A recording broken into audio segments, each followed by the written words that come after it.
Vous avez servi de sage-femme. Oui. Ben, c'est quand souvent le docteur n'arrivait pas ou il n'y était pas. Mais j'ai jamais eu frappé de cas là, grave. Ouais. Ça m'émouvait. Quand je voyais arriver le bébé, là, je le prenais, là, puis je pleurais. Le docteur pleurait avec moi. Mais j'ai eu tous mes enfants à la maison. J'ai toujours accouché à la maison. Même mon dernier, là, ça commençait. Les femmes, Mme Blanchard, elle avait été son dernier, sa deuxième fille qu'elle a eue, elle l'a eue à l'hôpital. Ça commençait là. Ça coûtait 30 piastres pour aller accoucher à l'hôpital. Dans quelle année, ça? Les années proches 60, 58, 59, 60. Les enfants de Marie, là, quand on se mariait, il faut leur dire, bon, salut à Sainte-Vierge, parce qu'on n'était plus vierge, là. Quand on se mariait, là, on n'appartenait plus à ça. Mettons, les mariés, on sortait une porte, l'autre, à côté de la sacristie, là. Puis après ça, on allait faire nos adieux à Sainte-Vierge. Non, mais c'est ridicule aujourd'hui, pour penser à ça, là. De nos jours, il y aurait plusieurs adieux, la Sainte Vierge, qui se ferait. Oui. Parlez-moi donc des voyages de noces. Vous étiez allé comment, en Abitibi? En machine, en auto. En auto. Puis c'était dans le temps de la grève, là, qu'on n'avait pas de gaz en fin de semaine. On voulait se marier dans la semaine pour partir, pour avoir du gaz se rendre. On a été la jeunesse de la guerre. On a eu un militaire ici de Yamaska qui est venu nous voir la veille, qui a traversé. Il s'est fait tuer pendant le débarquement de Normandie. Il y en avait 2, 3 là, qui se cachaient de la guerre. Là. Ils ne couchaient pas au chantier. Là. Il allait coucher dans les bois pour ne pas se faire attraper par les MP.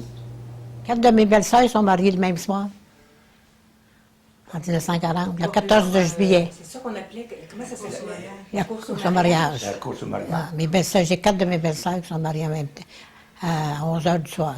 Oui, puis il y en a une que sa mère n'a pas voulu coucher avec son mari. Elle pensait que c'était pas vrai. C'est bien trop vrai, c'est vrai. Les quêteux, par exemple, qui passaient, je pourrais-tu avoir à dîner, je pourrais-tu avoir à souper. Ils en passaient là, au temps de la crise là, des années 30, là, ça n'arrêtait pas, ils pouvaient en passer 10 par jour. Donc, quand le quêteux demandait à charité, c'était une cime.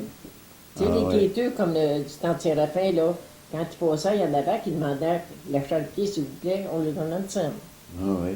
Puis je me rappelle, chez nous, là, il y avait une corniche, là, puis il y avait une horloge sur la corniche. Puis à côté de l'horloge, là, il y avait des scènes, il y avait 4 scènes.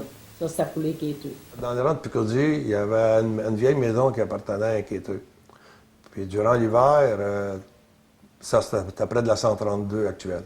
Durant l'hiver, plusieurs quêteux venaient passer l'hiver là. Puis le printemps arrivé, ils repartaient dans chacun pour faire le promenade dans chacun de leur territoire respectif. Et ils allaient même à des 50 km à la ronde et plus. Puis, quand on leur demandait dans leur tournée où ils restaient, ils disaient Saint-Robert. Fait que c'est de là qu'est venu le nom des quêteux de Saint-Robert. Chez ma grand-mère et du côté de ma mère, là, eux autres, il y avait un meuble dans la maison. Ils appelaient ça le banc du quêteux. C'était comme un banc, là, puis ça s'ouvrait, puis ça faisait comme, pas directement un lit, mais il y a une place que le bonhomme pouvait dormir là-dessus. Là. Ouais. Oh, on était coincés le printemps, dans le temps du coup d'eau. Quand le coup d'eau arrivait, ça, mais c'était spécial, il ne fallait pas avoir peur. On se sentait que notre maison était sur la mer. En avant de l'eau, on regardait à côté, on regardait en arrière, on était comme sur la mer. C'est spécial. Puis en plus, on ne pouvait pas sortir, il fallait une chaloupe, mais chez nous, on n'a pas eu de chaloupe. Peut-être qu'il y en a qui... Du côté de Saint-Anne-de-Sorel, les gens avaient des chaloupes, parce que ça, c'était encore plus grave, la situation. Mais pour venir en Est, on allait prendre le chemin de fer. Le chemin de fer, lui, il était plus haut. Puis on s'en allait à pied, par le chemin de fer, on arrivait à l'église.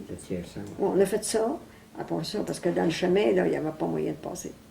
C'était pas possible. Je suis né le printemps, le chemin n'était pas passable, puis ils ont été me faire baptiser en yacht. Mon père avait un yacht. Ils ont parti en yacht, puis ils sont en allés au quai de Sainte-Anne. De là, ils ont parti à pied pour se rendre à l'église. J'ai été baptisé en yacht. Ça, je l'ai entendu dire souvent. Les vendeurs de légumes, là, il y en avait tout le tour du marché. Et les vendeurs de viande. Ça venait de Saint-Robert, ça venait d'Yamaska, ça venait de partout. Il y en avait à l'intérieur. Le marché était plein à l'intérieur. On vendait toutes sortes de choses. Il y avait des vendeurs de viande, on vendait des beignes. C'était comme une épicerie, autrement dit. Et tout le tour du marché, là, il y avait du monde partout. On vendait de la viande, là, ça venait les cultivateurs avec de la glace dans les voitures, la viande sur la glace, tout l'été. Dans ce temps-là, il y avait 3 marchands généraux à Sorel, à Saint-Aimé. Et ces magasins-là, à l'époque, vendaient de tout. Parce que les gens, les cultivateurs comme ceux du village, ne pouvaient pas se rendre en ville, à tout bout de champ, pour aller compléter les achats, des choses qu'il y avait besoin. L'hiver, les routes étaient fermées. Et les printemps et les automnes, c'était la même chose. C'était pas pavé, les routes. Alors, c'était une économie locale. Les seigneurs à Saint-Ours. Il y avait les 2 manoirs à l'époque, le manoir Poupard. Et il y avait l'autre manoir, mademoiselle Rollin et M. Rollin, puis aussi, peut-être, on va dire Madame Rollin, une dame un peu comme toutes nous autres, qui avait épousé le Seigneur. Et là, par le titre, elle est devenue elle aussi seigneuresse. Ce sont des gens qu'on a côtoyés.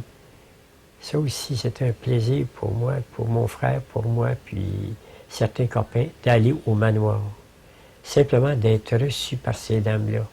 On voyait qu'il y avait tout un statut quand même, mais très accessible. C'était des beaux personnages.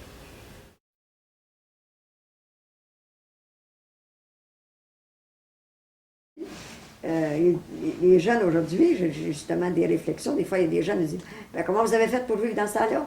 Et mon dos, on était heureux, mais on a inventé ce qui n'était pas arrivé encore. On l'a inventé, qu'est-ce qu'on avait besoin? Au fur et à mesure, des besoins. Puis aujourd'hui, ben, la jeunesse, elle en profite. Oui, c'est plus comme c'était, c'est sûr. On ne reviendra pas comme ça, là. Non, on ne reviendra plus jamais comme ça, mais quand même, c'est beau de voir ce que nos ancêtres, que les jeunes connaissent ce que nos ancêtres ont fait. Pas penser que c'était des êtres qui ont laissé là stagnant puis qui n'ont rien fait. Ils ont fait beaucoup.